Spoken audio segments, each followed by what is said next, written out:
G'day YouTube people, we're back in Cottesloe on the Eric Street shared path, and I'm going to tell you a little story about how some bollards got installed where the shared path cuts through this car park outside the Ocean Beach Hotel.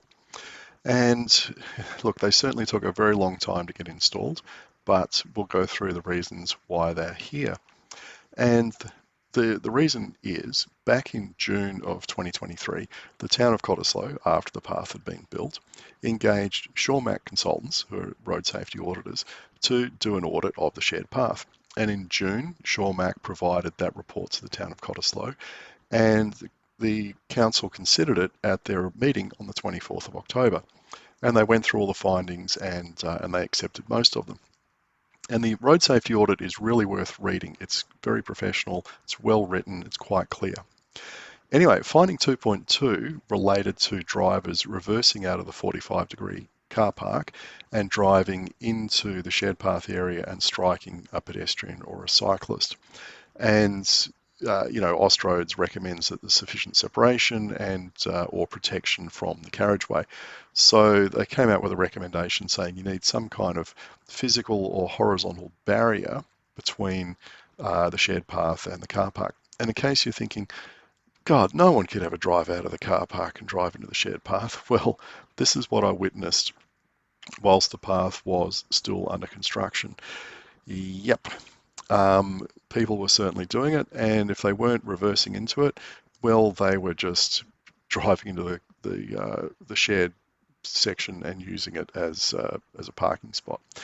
So the consultants said, look, you should provide physical separation in the form of tactile pavement markings or whatever.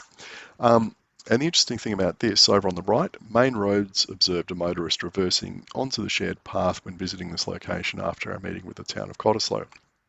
And one issue they did have with putting in bollards or whatever is the standard aisle width for 45-degree parking is 4.2 metres, and they said there's only 3.85 metres available. But the interesting thing is, how do drivers manage to reverse out of these parking spots prior to the shared path going in without damaging the cars parked on the left? I don't get it. But anyway, come early March, council's installed these bollards, which is great. It'd be interesting to see if people now start complaining that when they reverse out, oh my God, we're going to hit the bollards. I'm sure the Subiaco Post will run a story on it, because back in October, they ran one slamming the dangerous cycle path because they read the road safety audit and they just absolutely blew up all the findings that the auditors came up with. Now, here's the interesting thing. They don't mention finding 2.2 at all, and that's what we've just discussed. So that, is one of the biggest risks, was drivers reversing out without any care in the world, or they're just incompetent and they drive into the shared path and hit somebody. No, doesn't get mentioned at all. Very interesting mindset from the Subiaco Post.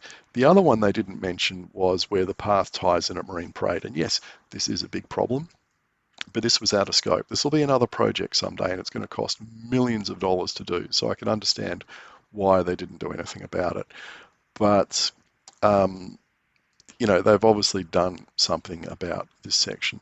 But so a couple of points here. The first one is how long it takes to get anything done when you're going through government. Shawmac came out with a report in June. It was considered in October. Sometime between the 4th and 18th of March, they got around to installing the bollards. So it's about 9 months from when the report came out with the findings to action being taken. I don't know why. It could have been tendering processes. It could be they had to get approvals from the Main Roads Department. It could be internal approval processes. Who knows what went on? Maybe consultation with, the local landholders here or whatever. It was just a very, very long process. The other one, of course, is just the attitude of the local media to anything which might infringe on parking or fast-moving traffic. They just absolutely seem to hate the idea of people not driving to the beach in a car. I don't get it. I don't understand why, but they do. So just some interesting points to consider, and yeah, it's great to have some bollards there to make this path a little bit safer, which is good. Anyway, there'll be more to follow on more findings from the safety audit. I'll just do them one by one. Otherwise, it'll be an immensely long video. So stay tuned for some of that in the future.